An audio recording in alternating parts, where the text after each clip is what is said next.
Welcome to episode 20 of the Stop, Drop, and Knit podcast. I cannot believe we're at episode 20 already. Oh my goodness, it's crazy. So my name is Lisa. I am coming to you from Long Island, New York, and this is a podcast where I talk about my knitting projects and my spinning projects. I don't have a spinning wheel, but I do a lot of spinning with my drop spindle. Not a lot, actually, but I have recently started to up my spinning game. And so this is just a place where I come and document my projects for both myself, but to also share them with anybody who is interested in seeing what I am working on. So I hope that if you're new here, you will find something that you like and hopefully stick around and subscribe. And to everybody who's been with me, especially those of you who have been here since episode 1. Thank you so much for supporting me and coming along on this journey with me.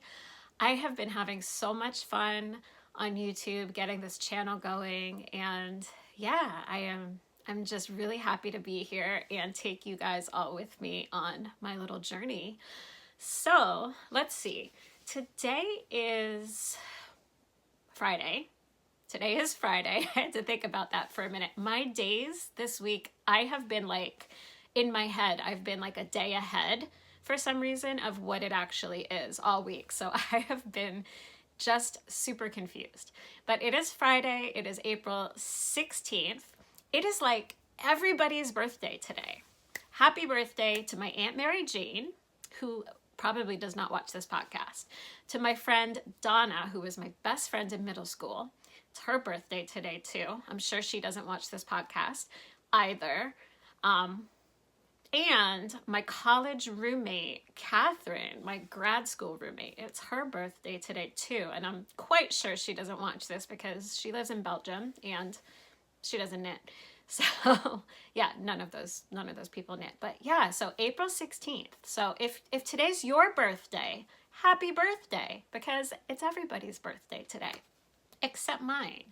So, yeah, anyway, that was totally not related to anything that I'm going to talk about today, but when I was saying what date it was, that popped into my mind.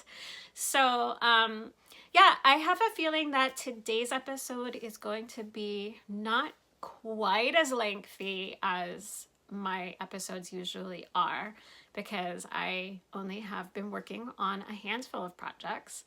But I am excited because I can show you one project that I've been working on that I have had to keep a secret from you guys for the last couple episodes. So it's not finished, but yeah, I have one test knit that has now been released into the world. So mine is still a whip, but I can now show it to you and include you guys on my journey to get that one finished. I have another test knit that I thought was finished, but I'm going to lengthen it. So, yeah, I can't quite show you that one. And then I have a third one, my final test knit that I have committed to. I just cast on yesterday, so that is something that I can show you guys because the state of it right now is so early on that nothing will be revealed. Yeah, and I have a whip, and I want to share with you guys a whip that I am excited to revisit within the next couple of weeks once I get past some of these deadlines. So, oh, and spinning. I've got an update on my spinning project. So, yeah, so let's get started. First of all, what am I wearing? Today is cold. It is April 16th, I said that, but it is like we have been teased here on Long Island with a few really beautiful days that have been really close to 70 degrees. But then we've also been teased with a bunch of these gloomier, colder weather days. And so today is kind of in between. Today it looks like a beautiful out day outside. It is sunny, the skies are clear, it looks like it would be so warm, but it's only 48 degrees, so we're just not there yet. So I thought today would be the perfect opportunity to wear my Golden Hour Shawl by Andrea Mowry. So I don't actually wear this that often. Usually I will bring this and snuggle up with it as just an extra layer. Um, Even if I'm sitting at home, like in my basement teaching, I just have a little space heater down here. So in the winter months when I'm teaching down here, it gets quite cold. And so this is something that I'll grab as like an extra, just keep myself cozy layer. But yeah, it's the only shawl that I have. I know you guys are probably like, how have you only made one shawl? So I'm gonna change that. I do have plans to cast on another shawl. I've got the yarn already wound up for it.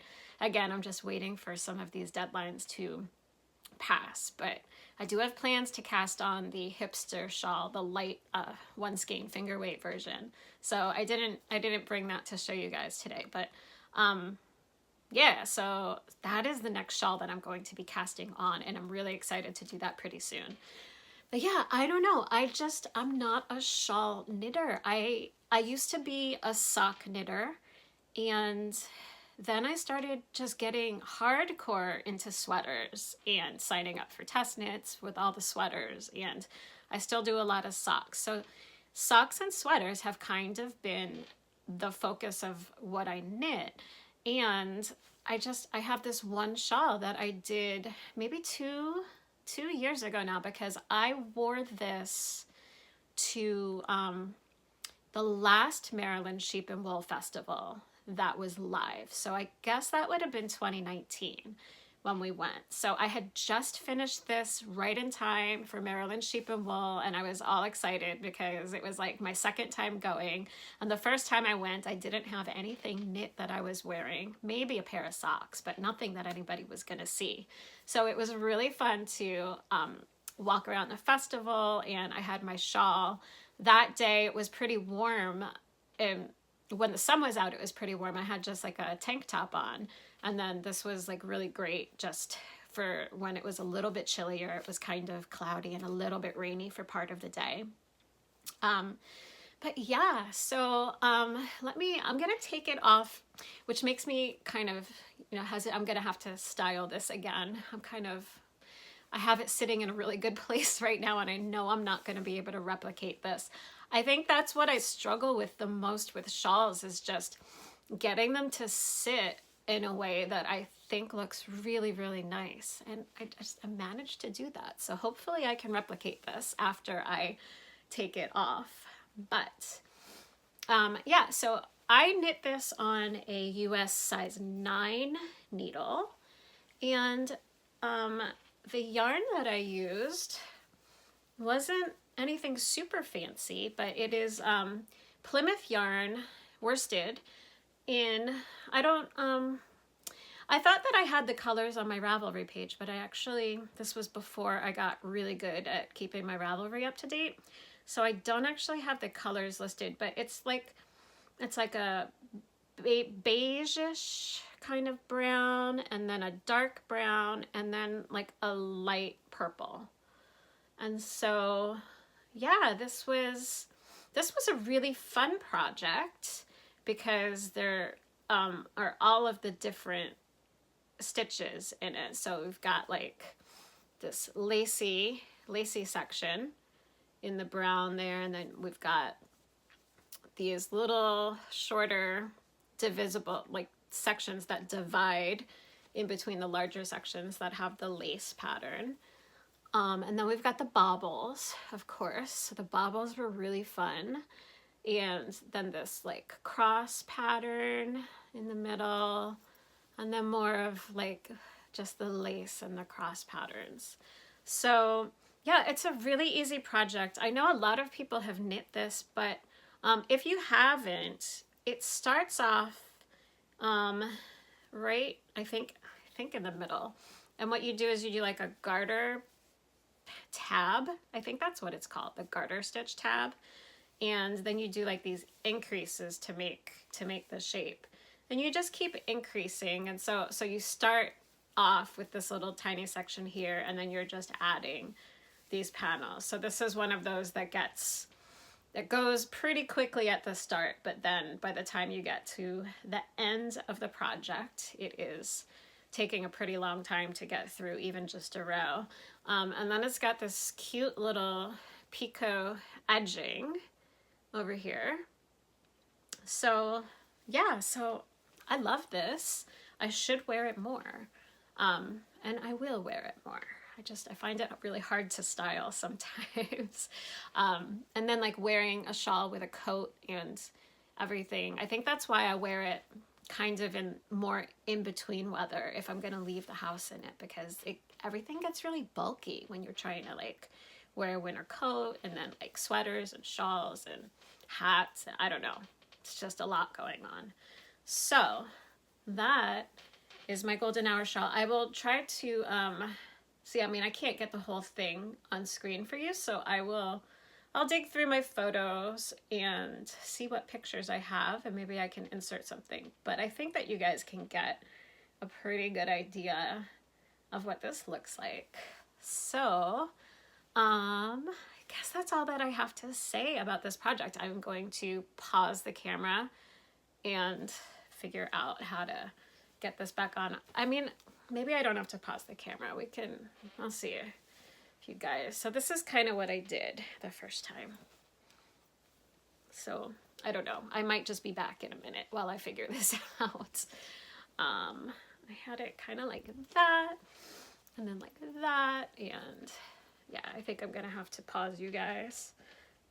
And then I just kind of tied it back here. Yeah. And I just let go of one of the tabs. So yeah, this is awkward. But yeah, this is the whole thing with wearing a shawl, is figuring out how to get it on. Is kind of like how I had it. Actually, that was fairly successful, I think. So yeah, I think we can go with that. That looks pretty good, guys, right? Yeah, so that's kind of what I did. I let the kind of the pointy section go right over my shoulder there. And then I just kind of wrapped it around and I tied it like right in the back. So now I'm gonna get my hair, and yeah, I think that looks pretty close to how I had it. So we're gonna go with it. Okay. Yeah, so I have a finished object. Let me get my finished object. Okay, so I have this inside out because I had thought that this project, I thought I was going to be able to show it to you guys today. In the original email, she was going to release this on April 16th, which is today. And so I missed the follow-up email where she said she was pushing it to the 22nd. So I thought I was going to be able to show this to you guys today, but alas, I cannot. So you will see it inside out. This project has been so much fun. I am going to love this sweater. So this is inside out. So I showed you guys I had the yoke done last time. This is called Playwright, and it is a test knit that I'm doing for Annie Lupton of Boho Chic Fiber Co. And this is the inside out version of the sweater. It is so cute. It is so cute. So, I mean, you guys can get a pretty good idea of what that's gonna look like when it's done. Obviously, the right side looks a lot prettier than the wrong side, but my floats are so good. And so, all right, so it's a top-down construction, yoke color work. It is two-color, stranded color work, and then you pick up for the sleeves, and then the sleeves, as you can see, are like a blousey kind of sleeve, and then there's more color work on each of the sleeves.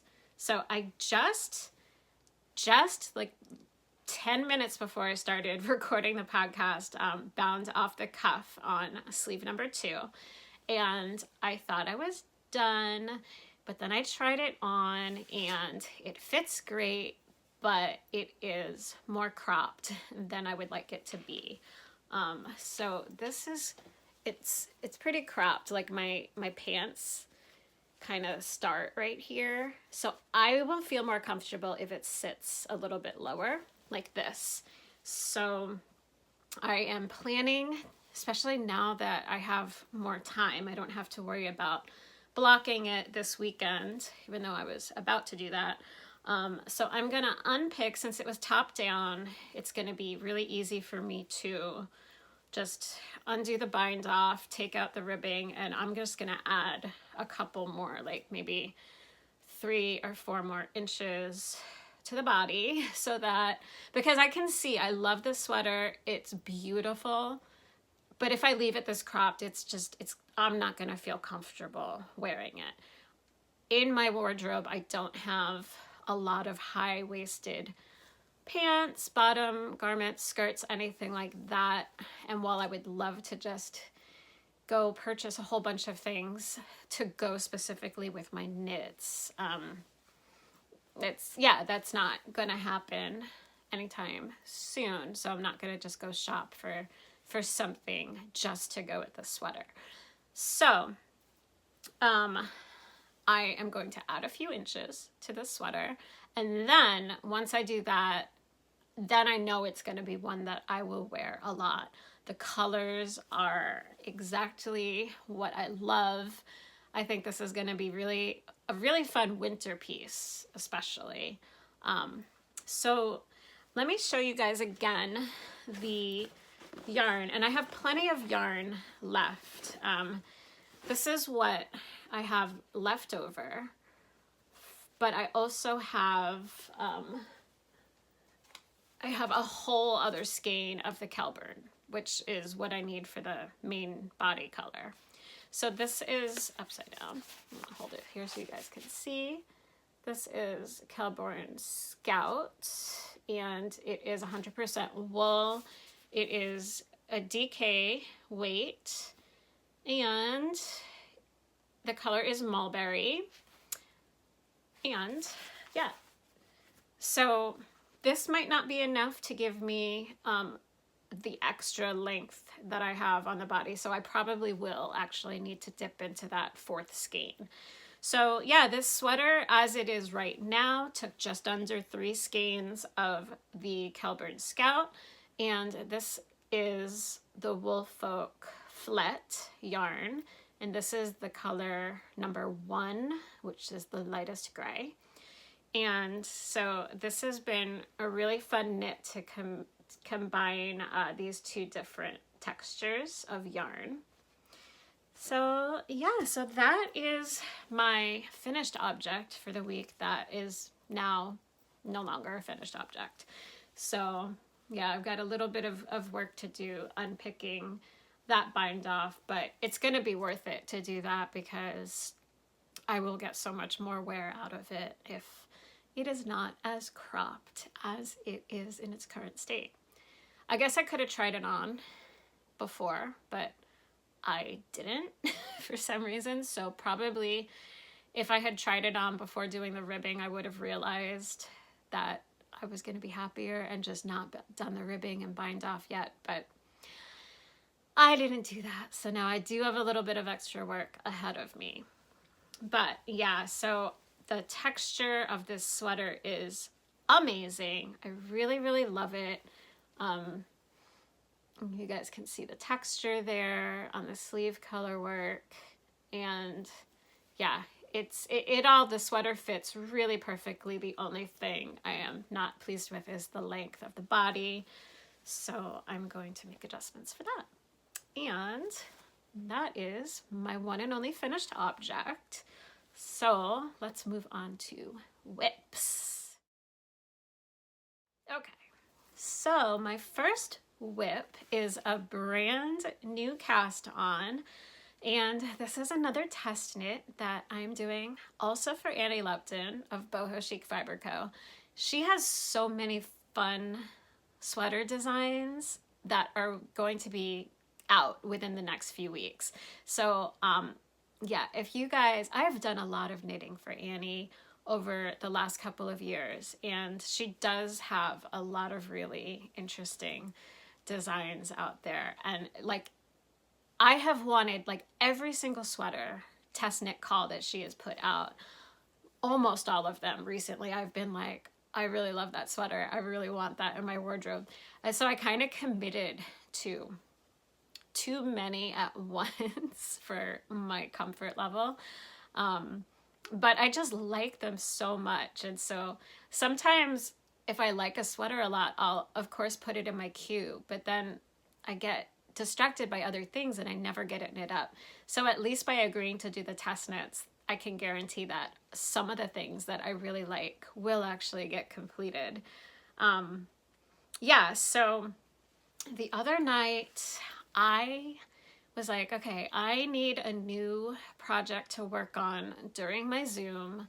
So I need to get at least the back panel of this next test knit cast on so that I can have some mindless knitting for when I'm on my Zoom calls. So I thought it was going to be a really quick thing to wind a skein of yarn. But no, I ended up with the worst pile of yarn barf in the world. I posted it on Instagram in my stories. I was so frustrated. It was not how I planned to spend Thursday night at all, or not Thursday, Wednesday night at all. So I was planning on doing the color work on my second sleeve on Wednesday night. Seriously, the only thing I wanted to do was wind this skein of yarn. And I have another one here. I wanted to wind one of these up, get it cast on, and establish my ribbing. That should not have been a big deal. That should have just taken like 30 minutes, right? No. Oh my goodness. I put this yarn on my Swift.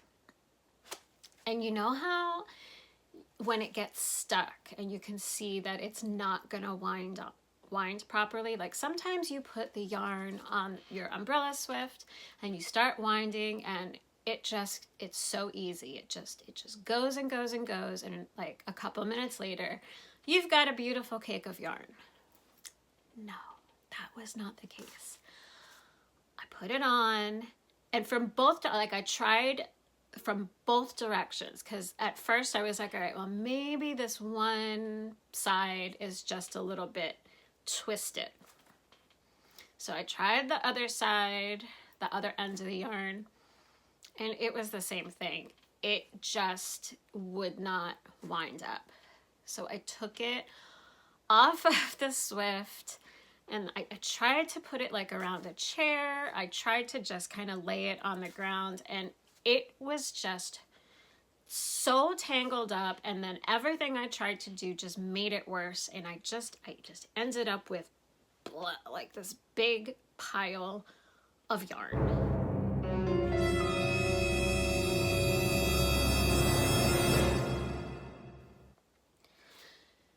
So I put it on the floor and I started trying to get it wound by hand. And so I was successful, and there was a split as well in the yarn, so I had to snip it.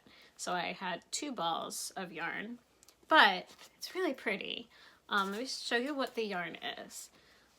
So a couple of years ago, for my birthday, I purchased this yarn that I found at the Knitting Cove in Port Jefferson, which is the yarn shop on Long Island that is closest to me. And I was really intrigued by it because I love naturally dyed yarn, and I had never heard of this brand. I guess it's actually discontinued now, so like you can't get it anymore. But it is called Harvest, and it's organically hand-dyed Harvest, and it is by this company, I think, Feza, and it is made in Turkey. Never heard of it before, but it was naturally dyed with Black Grape, and I thought the color was so pretty. And they had 4 skeins of this at the Knitting Cove, and so I picked up all 4 skeins, which was about 900 yards. I figured it wasn't going to be enough to make like a full garment, because I usually need closer to 1200 yards plus this is, it's worsted weight. But I thought that like maybe at some point it would be a good amount for like the body of a colorwork sweater and just find a contrasting color. But Annie's pattern that I'm test knitting for her now uses less than 900 yards for my size in a worsted weight. So I dug this out from my stash. So hooray for using my stash. And so it's just it's a superwash merino. It's 100% extra fine superwash merino, but it is naturally dyed in black grape. And so I don't have a lot done so far. What I have done is the ribbing on the back panel of the sweater. So I'll be able to show you guys this, like I'll be able to show you like the back when it's all done, because there's nothing special about the back. But the stitch definition on this is really, really nice. And that's gonna be important because the whole front panel has like a beautiful twisted stitch design. I think that a couple of these designs that Annie is putting out in the very near future, I'm pretty sure that she got some inspiration from Nora Gaughan's newest Twisted Cables source book that she has released a couple months ago. So I'll link that book in the description below. I don't have it, but trying to see if I have her other book right here, her cable book. It might be on my other shelf.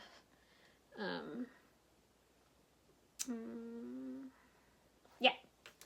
So Nora Gaughan's, her knitted cable source book has been out for like a year or two, maybe 2 years.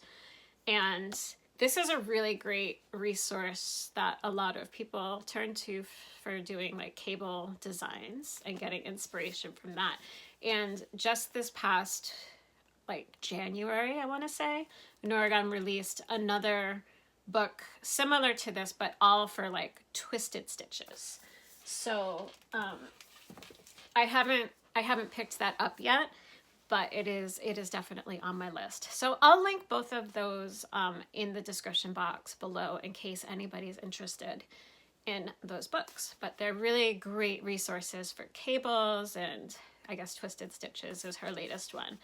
And so I'm pretty sure that Annie had turned to the Twisted Stitches source book for this design that I am working up now, which is really cool. So like the whole front panel is gonna have like a design done in twisted stitches, and then also the sleeves. So it actually looks like it's gonna be a pretty quick project. This one I'm supposed to have done by the 27th of this month. So I've got like 2 weeks to work on it. But my Playwright sweater that I just showed you is basically done. I just have to add a few inches to the body, which will be no big deal, and then get that blocked. So hopefully I can get that done like over the weekend and have it blocking by Monday.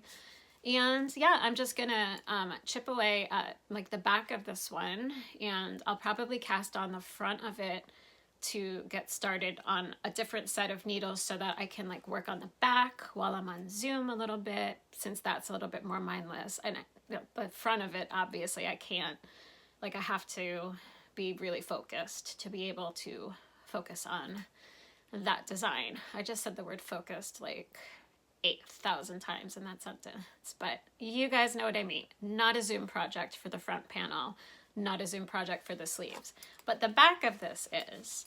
And then probably when I have the back of this panel done, it will be when I cast on my next shawl so that I have something that I can work on Zoom.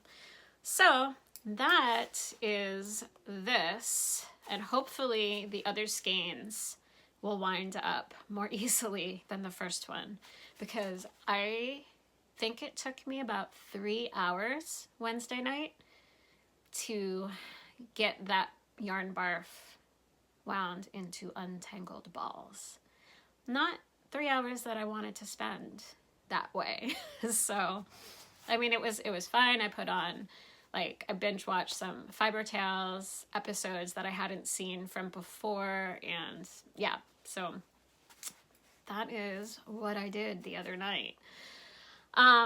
So I'm going to update you guys on the test knit that, with all the colors that I have not yet been able to show you, is now released, Artist's Journey. So I'm gonna dig that out. Okay, so Artist's Journey is a 3-color stranded colorwork sweater and also uses some twisted stitches.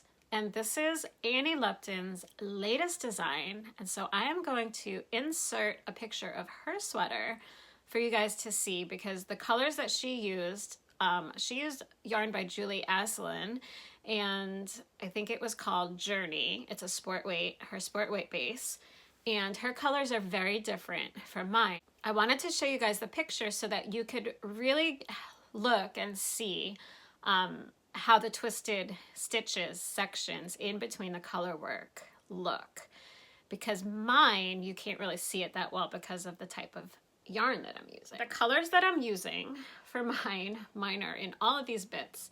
My main color is called Frippery, the color, and this is Wonderland Yarns sport weight yarn, which she calls her Mad Hatter base.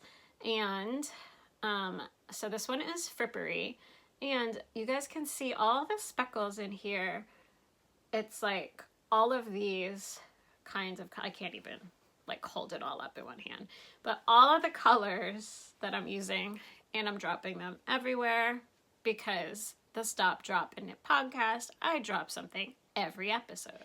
So I have 6 colors for my minis, and these minis are also from Wonderland Fibers. One of them is basically on the ground. It's this blue one that you can barely see, but I've got these 6 colors for my minis, and you can see that they are like all speckled within this yarn that is like a gray base. And so these jewel tone colors are so beautiful. I'm gonna put all of this down here. I've shown you guys this before. This is what I got. It's her 8 skein pack, and this is number 82, Rhyme and Reason.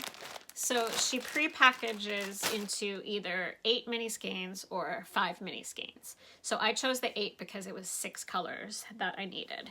And so I can actually show you guys this right side out now. I am so pleased with how this is coming out. It is so pretty. So I've got the whole front done, and this is what it's looking like so far. I feel like the light on here is turning out to be pretty dark, so maybe I'll back up a little bit so you guys can see that.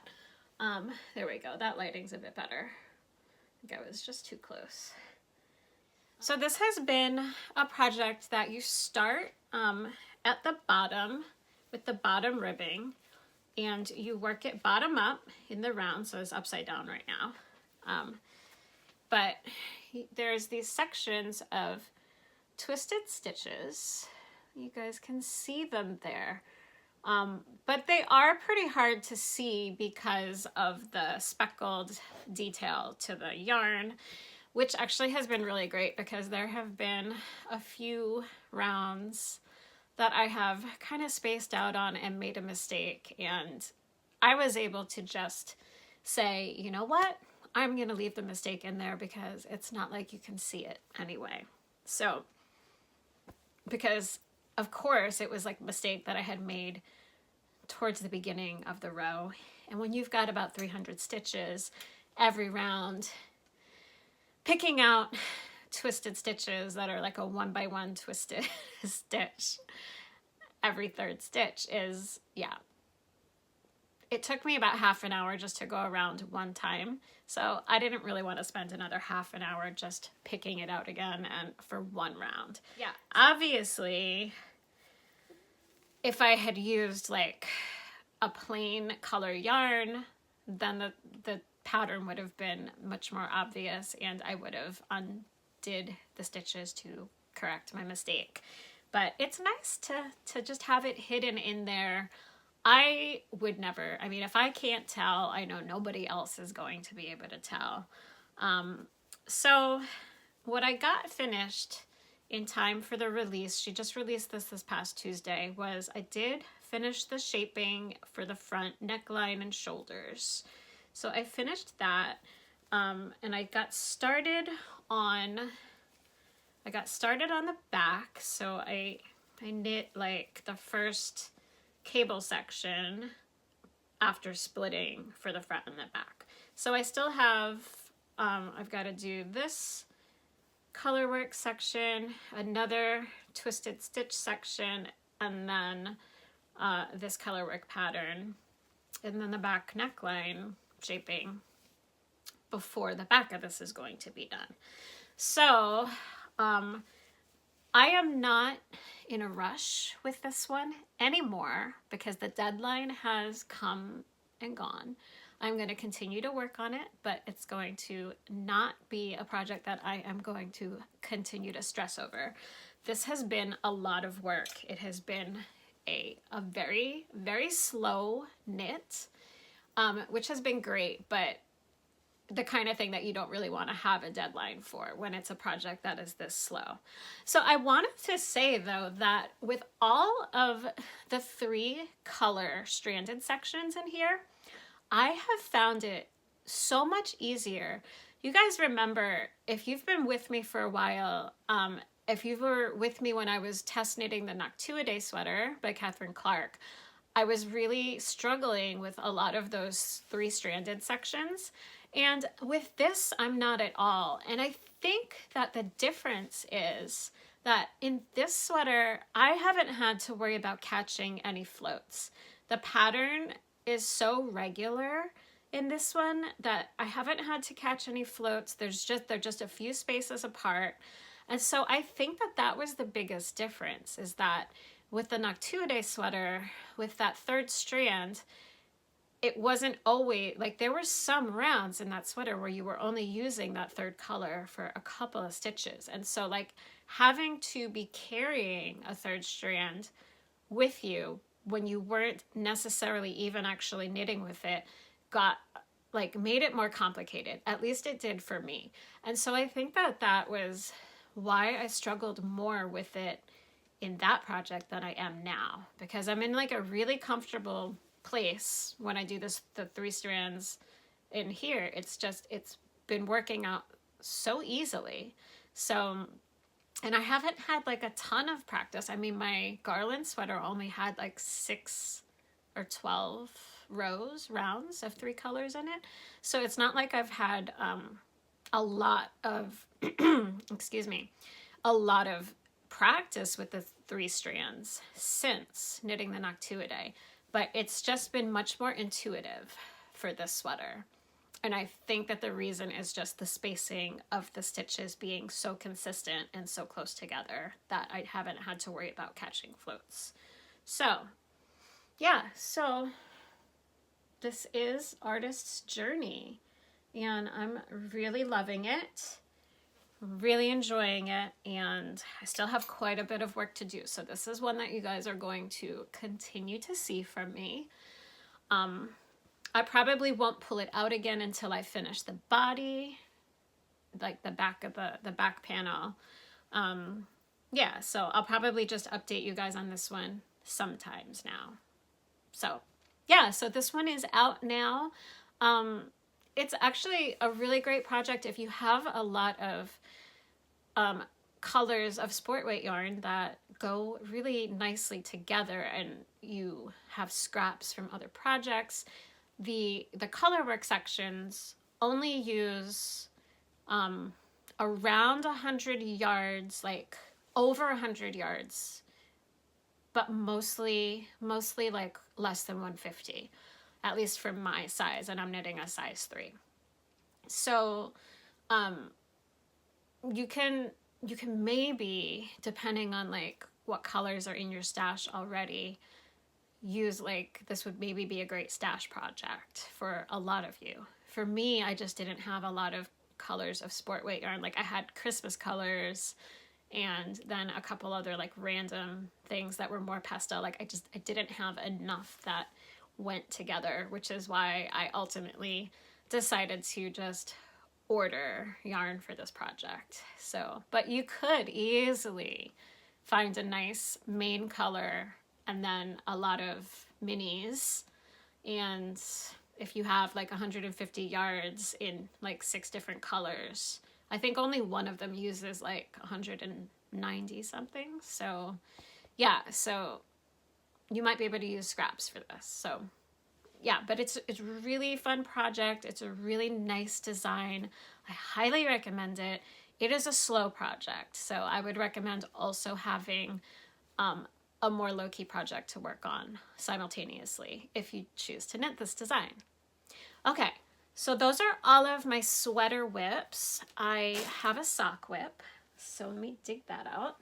Okay, so on Easter, I cast on this really fun pair of socks, and I am almost at the point where I'm ready to do the toe. I have to actually try it on my foot because I don't remember what I measure, because I just always try them on when I'm knitting for myself. So this is my fun jelly bean socks. So this is the label. It's called Jelly Bean Remix, and this is Knitterly Things from her Remix Club from last April 2020. And so I cast this on like the day before Easter, and it's like in all of these crazy colors. And then it came with this plum mini. And at first, I'm not gonna lie, I thought the colors were a little bit crazy together, but as I'm working it up, I'm loving this so much. These colors are so fun, and it is so different from any other socks that I have.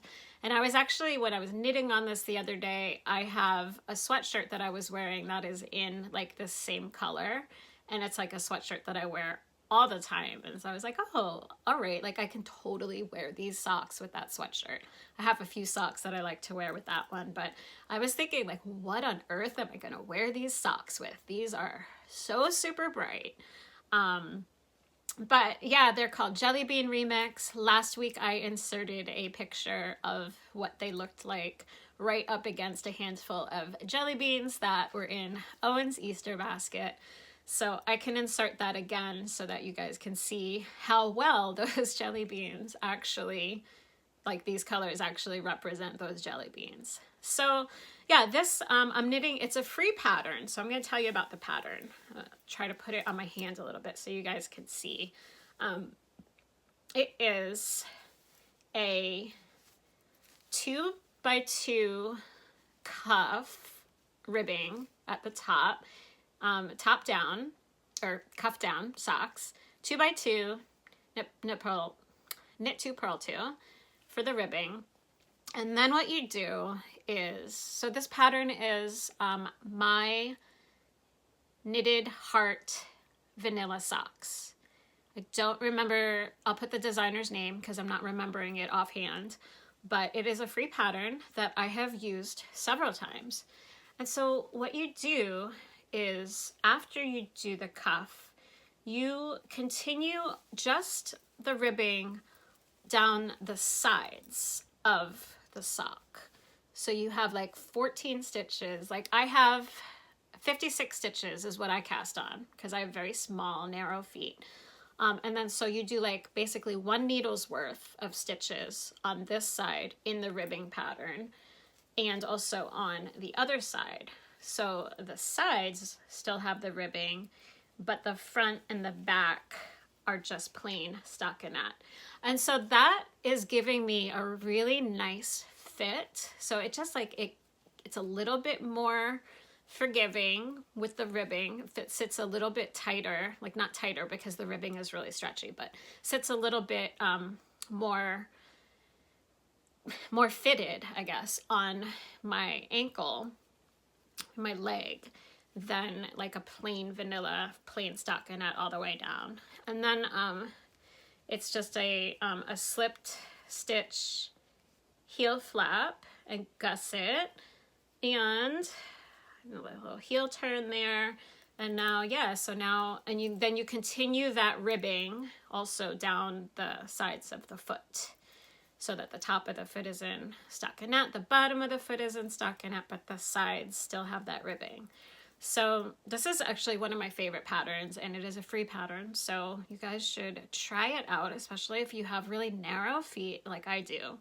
My shoe size is like a 5.5 shoe, and I have like super narrow feet. So my feet just stopped growing quite a long time ago. So I've got super tiny feet. Sometimes I can fit into a size 6, but usually I'm like a 5.5.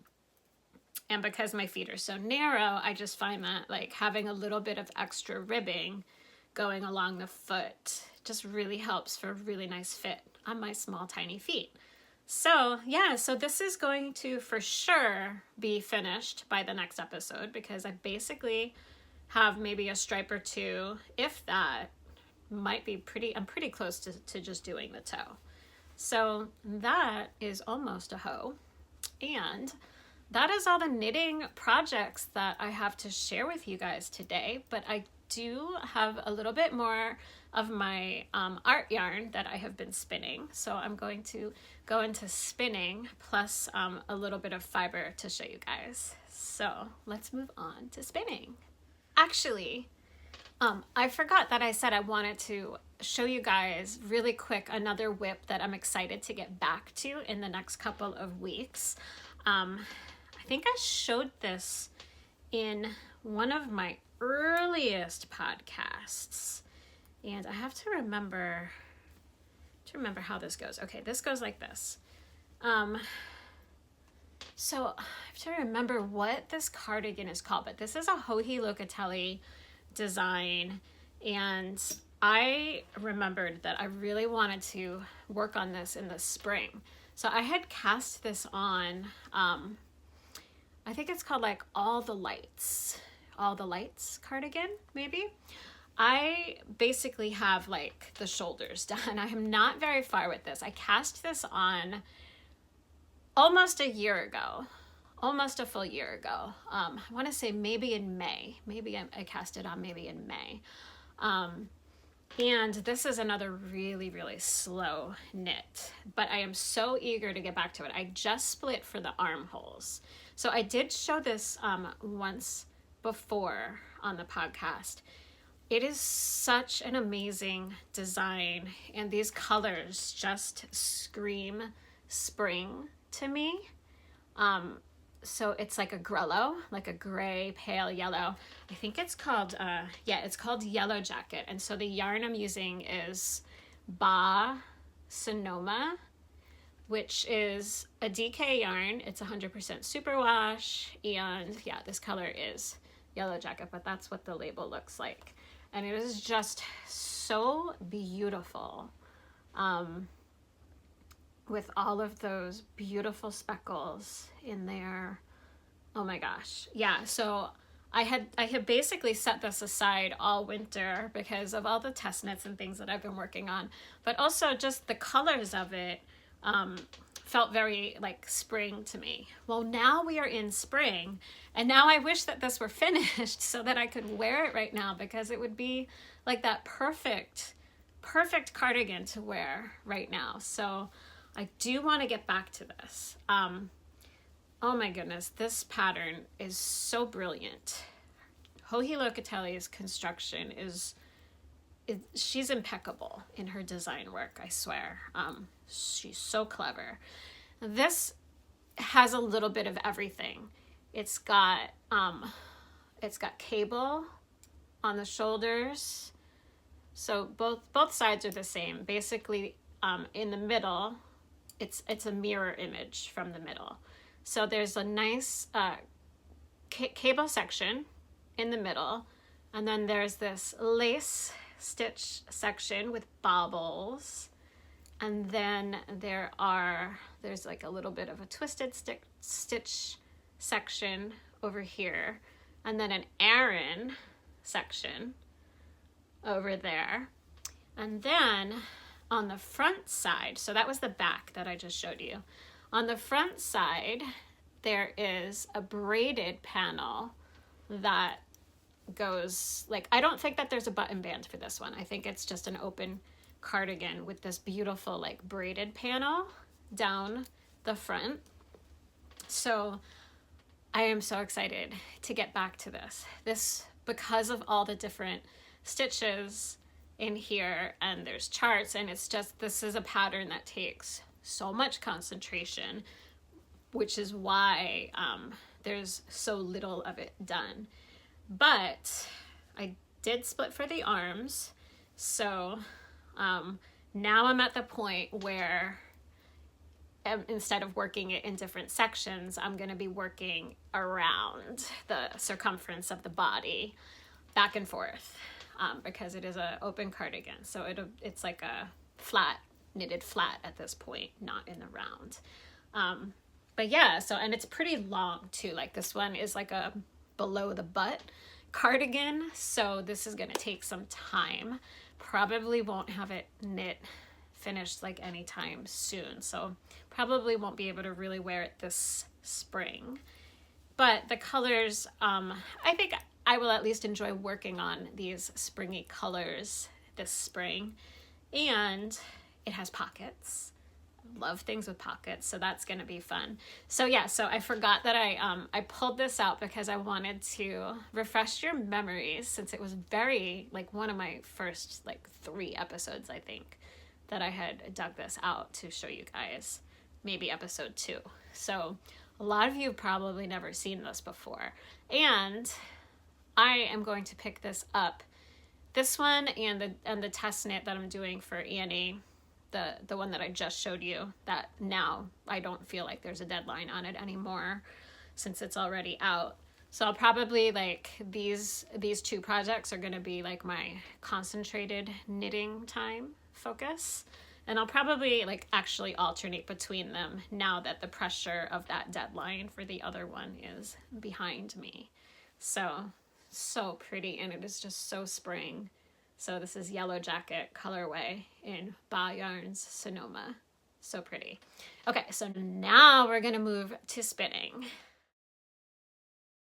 So I am still working on my art yarn project, and this is the one where I am spinning a unicorn mane, basically. All of these rainbow colors with the blue stellina that you can definitely see in the outdoor light, but I'm not really sure that the lighting in my basement is picking up on it at all. A little bit. Yeah, there is a little bit of it right in, like right above my thumb there. You can see that. So I am spinning this rainbow yarn, and I am mixing in these green wool locks that were sent in my Paradise Fiber of the Month Club. So I've been showing this to you guys the last few episodes, so I'm sure that you guys remember this. And so, but I wanted to, show you what the actual fiber looks like. And I am now on my 3rd spindle, and I think that I'm starting to get better at spinning it in the way that my colors aren't getting as muddied as they were at first. So I'm gonna I wanted to show you a little bit what I have so far. So I've filled up my spindle twice. I've got a couple of very small bits because every time I take it off, it is broken in at least one place. So this is like what I got from my first spindle. And then I filled it up again and got another. So this is like 2 spindles worth of singles, but it broke in a few places. So it's looking pretty cool. It's definitely outside of my comfort zone, but I wanted to kind of show you what I mean about the colors being a little bit muddy. So, and I want to show you how I'm going about solving that. So I don't know how well you guys can see. Maybe if I hold it over like my sleeve. No, I don't know. I don't know how well you guys can see this, but it's totally not showing up well at all. I wonder how to show you.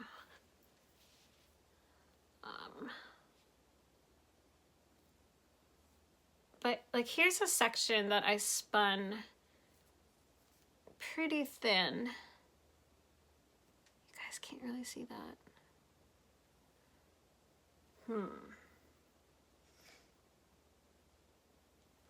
Wonder if I like hold something white in front of it, if this would like help at all. Like, let's see. There we go. That's a little bit better, maybe. Hold it there. I don't know if that helps at all, but the colors really aren't so distinct here. Like, there's like every single color of the fiber just kind of all mixed together really, really thin. But you can see that like when I spin it, let's see if I can wrap it around this guy again. When it's a little bit thicker, see if that'll focus. When it's a little bit thicker, you can kind of see a little bit better the separation of the color. But I don't really want to spin it very thick. So that's, I mean, it's thick and thin because it is an art yarn, and I'm adding in the green, which gives it definitely some texture. But I would really like to spin it in such a way that the colors show more separation, so that maybe not all 5 colors or 4 or 5 colors are spun together, but like 2 or 3. And so I'm trying to find like a really good section. Like over here, this part here is looking really nice. Hopefully you guys can see. I don't know how to show you guys in a way that you can see the actual color. Let me see if that'll work. So I hope that you guys can see that the color in this latest one that I'm spinning isn't so muddied. Like this part you can definitely see there's more like a blue and then like a red and a yellow. And I don't know how well you can see it on this one, but this is like a thinner version kind of that. And so I've been experimenting with how I'm drafting it so that I get more separation of my color. And so I wanted to kind of show you a little bit what I mean by that. So at first I was just kind of taking like a big section like this. I would just like take a big section like this and then just kind of, you know, draft it like this. But you can see that when I do that, it kind of just puts all the colors together, right? No. It's really not a great way to show this, you guys, my sleeve, but you can kind of see that by pulling it like that, like when you twist it, all of these colors are just going to combine, and it just kind of overall doesn't have a lot of separation there at all. So what I've been doing is taking smaller bits of this, like rather than taking just like this and just drafting it like this, I've been separating it into like smaller sections like this. And so that I have like maybe less of all the colors. So let's see, let me get another chunk here. So like you can see in this chunk, there's like a clear like red and yellow part. So I would try to like take that off and spin it so like those two colors are together and kind of have a little bit more yellow in the next one. And so I will, you know, put them together. I'm doing a lot more pre-drafting is essentially what I'm doing. And so then you can see like this next section would have a lot more of the blue in it and the red, as well as like this one here.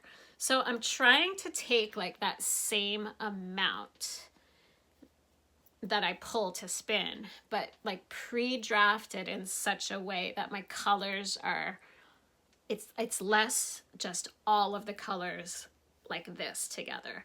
Because when I'm doing this, it's just turning out so muddied. And when I'm taking the time to draft way smaller sections, I'm getting a result that I am much more happy about. It does take a lot of time, but this is a slow spin anyway because of adding all of the wool locks into the fiber. So yeah, so I think that that you can even here where it's all kind of wound up on itself, I think that you can see that there are sections like over here especially that have much more like definitive color separation. And like this one up here is more like blue with a little bit of rainbow in it. So I still have so much fiber to play with. This came with 6 ounces. So I must still have like at least 4 ounces of this because there's so much here still. So a lot of you guys are trying to help me figure out what I should do about plying this. I've gotten a lot of suggestions to leave it as a single, but I do have a lot of sections of this that are quite overspun, which I know will come out a little bit in the plying, but if I were to leave it as a single, it's not going to be a great yarn. So I'm definitely going to ply this with something. I think after I get this off of the spindle, I think I'm going to try to take a couple of the small sections that I have and ply those together just to see what it would look like if this were plied against itself. I think it's going to be a little bit too much of like green in there to just like ply it against itself. Especially with my early attempts, I think the colors might be a little bit too muddy. But I'm kind of leaning toward making another strand that's just like more singles that are just the rainbow to have something to ply it with that doesn't also have the green, especially if I can get a lot more color separation in there. So I don't really know. It's just kind of a big experiment and I'm having so much fun with it. I've never spun wool locks before. Those are right here. I've never spun wool locks before, so that's been really fun and really different.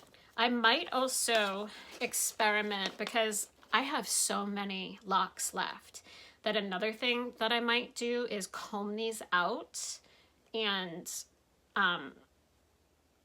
also maybe turn this into a single that is like just this, but combed out a little bit, and then maybe ply it that way against like a strand that's just the rainbow.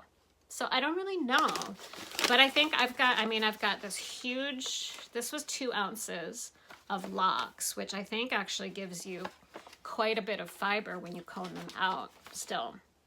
So I'm just playing. I'm just having fun playing.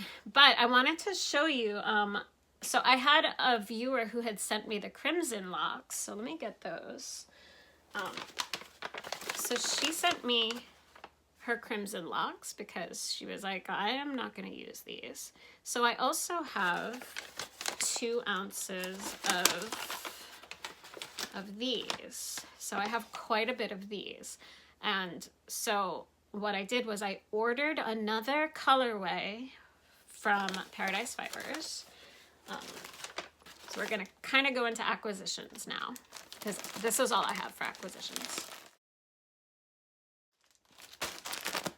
So I ordered this color, which was one of the other choices from the March 2021 Fiber of the Month Club. And this is available to everybody now. So this is their Merino and Stellina blends. So if you're interested in getting this or the Over the Rainbow color that I have, the easiest way to find it is to search for Fairy Tale within the fiber.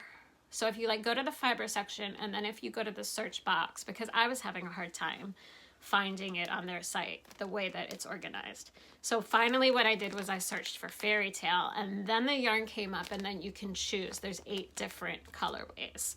So this is the Under the Sea colorway, and I'm gonna take this out a little bit. I don't know where the end of it is. I don't know where the end of it is, but this is what this one looks like. It is so beautiful. But I thought that this was the perfect one to get to play with these crimson locks. So I'll probably do something similar. So you can see there's a lot of blue and green in here. A little bit of a white shimmer. There's also blue Stellina in this one as well. I don't know if you guys can see that at all, but the Stellina in here is blue. And then there's this crimson color. And so I am going to play with this all together. So that is my plan for using these crimson locks, is basically to do something very similar. After doing the Over the Rainbow one that I'm working on right now, I'll probably, after playing a few different ways with that, I'll probably have a better idea of how I want to incorporate these, if I want to spin it as its own single to play with this, or if I want to do it another art yarn version similar to what I'm doing now. Then I have that option. And so because I was ordering this and I was already paying for shipping, I picked up one other fiber, and so I want to show that to you, because this is really beautiful. This fiber, this was from one of their monthly clubs before I was subscribing. So this is their Luxe Winter Gradient, and it's called Piblocto. And so it didn't tell me what the fiber content was once I got it in the mail. So I hopped back on the website to figure out what it is. So it's 35% superfine merino, 15% de-haired cashmere, 25% baby alpaca, and 25% mulberry silk. And so I just wanted to show you guys this one. I saw all the purples in this one, and since purple is my favorite color, oh my God, guys, this is so soft. I just opened it for the first time. Oh my gosh, this is amazing. So, oh wow, this is gorgeous. Guys, this matches my lighting in here so well. So, oh my goodness, this is definitely luxurious. This is gonna be a joy to spin. So yeah, so I have plenty of fiber to work with. I'm trying not to just order more things, because I already have more than I can keep up with spinning. But I did want to get something to go with the locks that the viewer sent to me so kindly, and I saw this on the website and the purples just got to me, so I had to. But you guys, that is everything that I have to share with you guys today. Thank you so much for watching. For those of you that have stuck through to the end of the episode, thank you so much. I loved catching up with you all this week.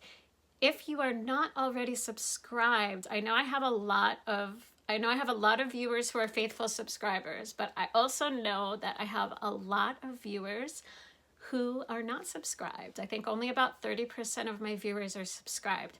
So it would mean so much to me if you guys would just take a minute and hit that subscribe button and keep checking in with me as I show you updates on my current knitting and spinning projects. I've got fiber now,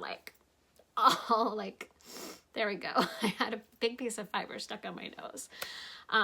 Yeah, so I'm excited to keep you guys all updated as I get to more knitting and spinning projects, my current projects, and casting on new things. I love taking you guys along with me. So hit that subscribe button. We're getting close to 1,800, and I'm really excited because I have somebody fantastic who is going to be sponsoring my next giveaway, which will be probably when I reach 2,000 subscribers. So I just can't wait to bring that one to you guys. It's going to be fantastic.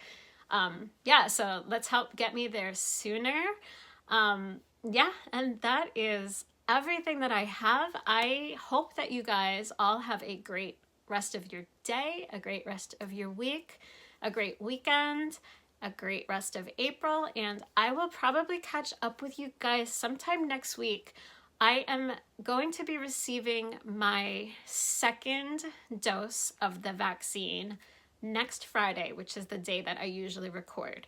So I'm hoping that I'm gonna feel well enough when I come home to get in recording my next episode.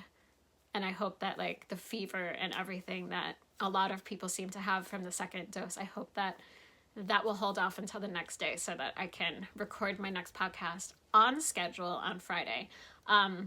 But just in case it doesn't come out, because if I'm not feeling well, I will probably do it just a few days later. So in case it's delayed, I just wanted to let you know that it will only be delayed if I am feeling pretty yucky from having the second dose of the vaccine.